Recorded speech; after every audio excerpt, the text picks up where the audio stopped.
Coming up in today's episode, we see stocks higher, gold ripping higher, and Bitcoin coming down a little bit. At the same time, oil is up big today. We'll talk about that. Dollar index hitting some fresh lows, and the rest of the stock market kind of back and forth. This morning, we also had manufacturing PMI, which missed expectations. We were forecasting for 49.3, saw 48.5, some slight expectations contracting in the US economy for the manufacturing component. And the Fed can be patient, ready to respond if needed, says Fed's Logan. And OPEC Plus's crude output hikes did come in as less supply than expected is flooding the market. Just take a look at the gold daily chart price, and you can see this thing looks really healthy. A nice little overall upward trend. We can see this trend line being respected and key levels of support mostly holding, especially this big level that we saw around 31.20. Who would have guessed that was a pretty much perfect time to get long gold and to ride it back? However, I have said this in the past and I'll say it continuously until something changes. Gold still looks like a range-bound type market environment to me. Now, in the big picture, we are still in a very solid upward trend, and we've bounced off of some levels of support, but my personal opinion is that if prices come back to these levels without some sort of new major catalyst, my expectation would be probably to react the same way it reacted to support levels, back and forth. However, today's manufacturing PMIs data coming in soft tilts the favor on the edge finder to bearishness on the US dollar, which could offer some more upside in the short term to gold. Now, why do I say that the upside, in my opinion, is limited for gold? Well, the reason for that is because I do think that the trade dynamics between global powers really have a big say in what happens next with gold. When we had the big April 2nd freak out, overall, the gold market absolutely skyrocketed as people were terrified of the chaos that brings, and the uncertainty of trade dynamics completely changing can really derail a global system. However, since then, there's been leniency on both sides of the negotiation, the Trump administration, as well as neighboring and allied trade partners. So we have all of these different forces at play, but in my opinion, it kind of leaves a wait and see or back and forth bias for me when it comes to gold prices. However, that weakness in the US dollar today may actually suggest to me that we may see a little bit more upside in gold, but I do think you need to have a really strong major catalyst, some sort of geopolitical tension, or of course the trade war stuff ramp up again in order to take gold prices to fresh highs. So I'd be cautious as we approach these highs. If we do see price action break out, obviously I would say that is more of a bullish signal. However, I'm just a little bit hesitant and personally think that there are some better trades out there than gold at this time. For example, take a look at silver, which is back to a multi-year high around $34.6 an ounce. This is going back multiple years, the high point for silver, and we're back there here today. I'm very curious to see if we can get a breakout here, what that could produce in terms of a bigger term, big picture breakout of this long-term consolidation that we've been in. Moving on to indices, I'm very bullish on these. And when I take a look at the simplified version of the top setups page, you can see that NASDAQ, S&P, Dow Jones, and Russell are our top 4 assets, all of course being US indices. That's telling me that sentiment, technicals, and economic data on the edge finder are generally leaning, in this case, very strongly leaning bullish for the US indices, as they have been for a little while now. What you're looking at on the screen is the edge finder score indicator versus the NASDAQ price. And you can see that the NASDAQ score really got strong right around here, generating a very good signal that likely indices would continue higher. So I do think the path of least resistance, especially for the NASDAQ and the S&P 500, is to go back and retest these highs relatively sooner rather than later. However, if we do get pullbacks into this 20,800 level or the 20,400 level or the 20,000 to 19,800 level, I'm a buyer. And so if we can get those pullbacks, I'll look to add some positions and trade this thing on the long side, with the ultimate goal, like I said, of at least getting back to these all-time highs. But I personally think that this year we will see fresh new highs for the NASDAQ and for the S&P. Inflation in the United States is falling. Unemployment rate remains low, as for the last few years it has. And while we've mostly focused on the concerning things about the Trump administration, which is of course ripping out the heart of trade dynamics and recreating them, some of the more positive and widely excitable things in the stock market are specifically the Trump administration's deregulation efforts during his presidency, which basically reduce or eliminate federal regulations across various sectors of the economy.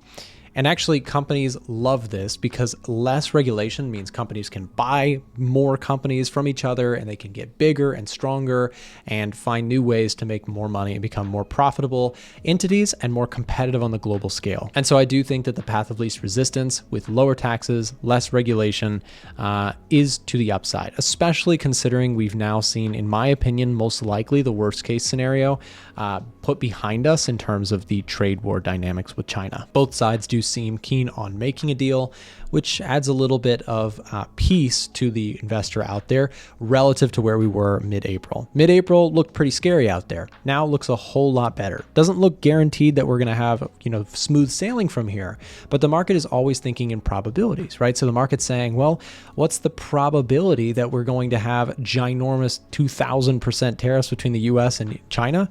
Well, looked higher over here than it did now. And that's why personally, I actually recently bought the Russell 2000. Specifically, I traded the ETF IWM on the long side, and I've got a stop below the lows on Friday of May 23rd. My thought process on the Russell, like the other US major indices, is that it could continue to move higher on this cooling inflation story, the likelihood that the Fed will cut rates eventually, and of course, unemployment rate remaining relatively strong. On a technical basis, we retested a key level of support, and I went long on the rejection of that area with a stop loss below. I'm looking for fresh highs in order to take my stop loss and move it further into profit. Why specifically the Russell? Well, because I think the Russell actually has the potential to have a little bit of a catch-up run to some of the other major US indices. The Russell specifically is still 20% away or so from its recent all-time high. Compare that to the S&P 500, which has about 4% to go from its all-time high. I think the Russell has some room to expand. Now, of course, people would contrast that and say, well, the S&P 500 is bigger, stronger companies.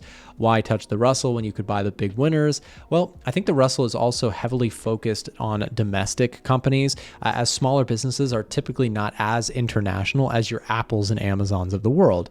And with all the tariff uncertainty, I actually think that the domestic side of things could do a little bit better going forward. Now, again, if you look backwards at the market, you might say, well, Russell's really underperformed. But remember that when we look at long-term performance relative to one another, the Russell has had periods of really strong outperformance. So here's the IWM versus SPY, the Russell 2000 index versus the S&P 500. You can see recently the IWM has gotten pretty beat up. But if you go back to the early to mid 2000s, what you can see here is that there was a very long stretch where small companies actually dramatically outperformed large ones. And so if you're interested in getting access to the trades that I'm sharing in real time, you can get notified anytime I take a new position inside of our VIP Discord group. And right now our VIP group is discounted by the largest amount that we do all year long, 40% off. If you'd like to explore the offer to join our VIP group, get access to all the trade signals, our chat room, coaching groups, coaching calls, and everything else that we offer in there, you can explore the full list of details about the service down below in the description. There's also a promo code there for you. And if you have any questions, you can chat directly to our support team on our website, a1trading.com. And if you're watching on a TV at this time, just punch it in on your mobile device, a1trading.com/VIP. And remember to use the promo code YTVIP down below in the description, or chat directly with us on our website for more information or questions. And some of you guys might have heard recently that I launched a second channel, Trader Nick's Stocks. If you're interested in learning about stocks or want to see stocks that I'm currently watching, I do a bit of trading and investing in stocks. I also do options trading. And if that's something of interest to you, then I'm going to leave a link in the top right hand of the screen right now where you can take a look at this latest video that I just did, talking about stocks that I think could do well or poorly in the Trump trauma stuff that we've seen with the whole trade relations. If you want to explore that video, check it out, top right hand of the screen right now. Today's video is also sponsored by 8cap, and if you haven't heard already, you can actually get a free copy of the Edge Finder with our partnership with 8cap. All you have to do to find out information on how this function works is head over to a1trading.com/8cap. We'll also leave that linked in the description. That's a1trading.com/8cap.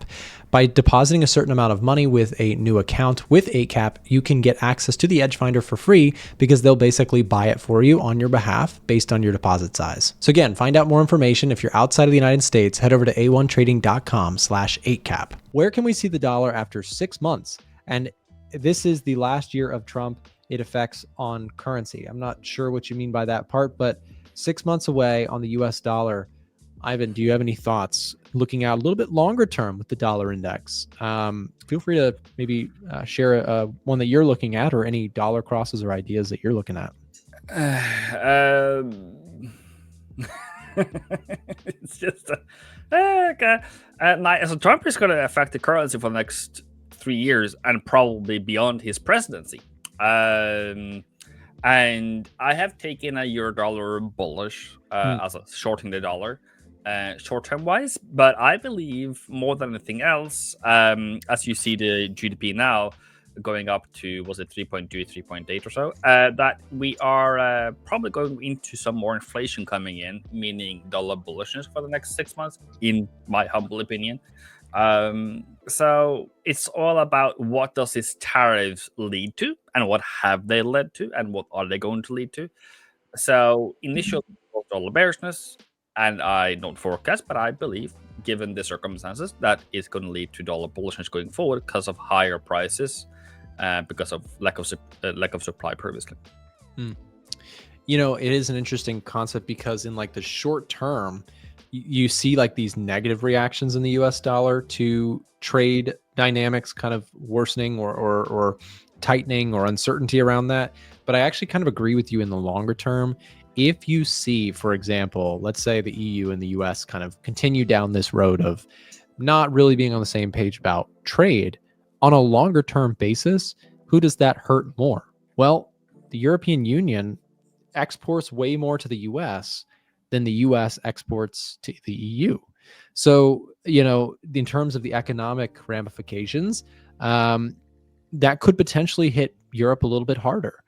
So on a longer term basis. In the short term, though, the market is saying, well, yeah, but the EU is losing one partner and the US is potentially losing many, right? So there's this dynamic of, well, the US's trade is changing with everybody, and that could seriously impact it negatively. So it's a tricky dynamic. The US dollar, in my opinion, on a longer term basis, may be starting to look a little bit stretched to the downside, but it does not mean that we can't kind of have a last ditch kind of rush lower here for a bit of time. On a weekly time frame, right? If we're going to be talking about long-term dynamics of the US dollar, from a weekly time frame, guys, we have really tagged a huge level of long-term support. And our next kind of breakaway move, which I think we could look at on the daily, is going to be really impactful, right? This level holds a really important story to it, where we have this 101.5 resistance level looking left, and then this kind of floor for the dollar, which is this 98.5 level. So I think if you do get a break to the downside or a break to the upside, that could maybe give us a little bit of a long-term directional bias, because you're probably going to need some big catalysts to get it to go one way or the other. Is there anything else you're thinking about that on, Ivan? Dollar's a big story right now. My only problem to both of our stories is the effect, or the continued effect, of the downgrade of US debt by Moody's. If that is a continuation, we might see continuation in the bearishness of dollar. But my plan today, yesterday, and tomorrow is that we are not going to see a new higher high on pound dollar. I believe this should be around the bottom of dollar. That this move today of bearishness is just a rebalancing act. It's just to get out of the trades, and then we drive dollar bullish again, and then we get out of those positions. So we position ourselves going into FOMC's 18th of June. Kind of net zero. So yeah, that is at least historically, and it's currently happening. So I'm pretty happy with that. Yeah, great points. And again, the US dollar, big topic right now, because there's a lot of people who watch metals in here. Weakness in the US dollar, if it breaks to the downside, could send gold back to those new highs, so on and so forth. I hope that video was helpful to you, and I also wanted to make sure to share our Telegram channel with you. Every day we are posting up chart markups and analysis and in-depth breakdowns of what's going on both fundamentally and technically in the markets. We also drop bonus videos in the Telegram channel, so don't miss out. Come join our Telegram channel. The link is in the description down below. Have a great rest of your day.